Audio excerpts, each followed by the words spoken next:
এই মিনি ব্লগটা হচ্ছে দশমীর, আর এদিন রাত 11টা নাগাদ আমরা বেরিয়ে পড়েছিলাম কেন্দুয়া শান্তি সংঘের ঠাকুর দেখতে।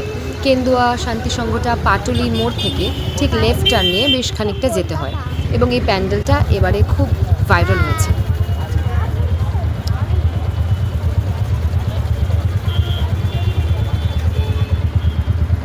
আমরা কেন্দুয়ায় ঠাকুর দেখতে যাচ্ছি।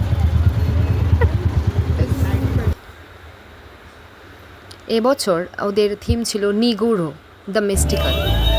আর প্যান্ডেলটা মানে ঢোকার সময় থেকেই যে আমার মেয়ে এত এক্সাইটেড হয়ে গেছে, অলরেডি চিৎকার শুরু করে দিয়েছে। আর ভিতরে ওরা কোনো ফ্ল্যাশ লাইট জ্বালতে দিচ্ছিল না, মোবাইলের ফ্ল্যাশ লাইটও ওরা বন্ধ করে রাখতে বলছিল, কারণ ওদের থিমটাই ছিল এরকম, জাস্ট একদম একটা আলো আধারি পরিবেশ, এবং কিছু দেখা যাচ্ছে না, সেখান দিয়েই জাস্ট হালকা হালকা আলোর মধ্যে দিয়ে সবাই ঠাকুর দেখতে যাচ্ছিল।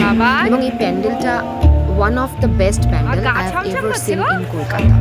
মানে এই যে প্যান্ডেলটা করেছে ভিতরটা না, মানে কি বলবো, আমরা জাস্ট কেউ কোনো কথা বলতে পারছিলাম না, শুধু মুগ্ধ হয়ে দেখছিলাম। এবং ভিতরের অ্যাম্বিয়েন্সটা, পরিবেশটা এতটাই সুন্দর আর বেশ ঠান্ডা ঠান্ডা।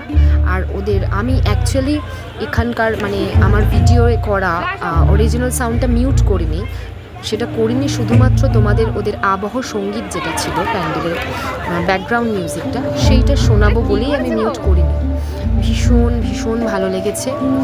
আর প্যান্ডেলটার যে থিমটা সেটা সুশান্ত পালের করা। সুশান্ত পালকে তো মোটামুটি আলাদা করে চেনানোর কিছু নেই। চালা প্রত্যয়ের বিশাল বড় বড় থিম, যেটা কহন, যেটা 2023-তে ভাইরাল হয়েছিল, সেই কহন থিমটা ওনারই করা ছিল।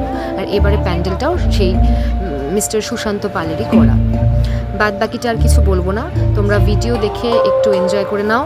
যারা দেখেছো তারা তো দেখেইছো, আর যারা দেখোনি আমি বলবো প্রচণ্ড রকমের মিস করেছো।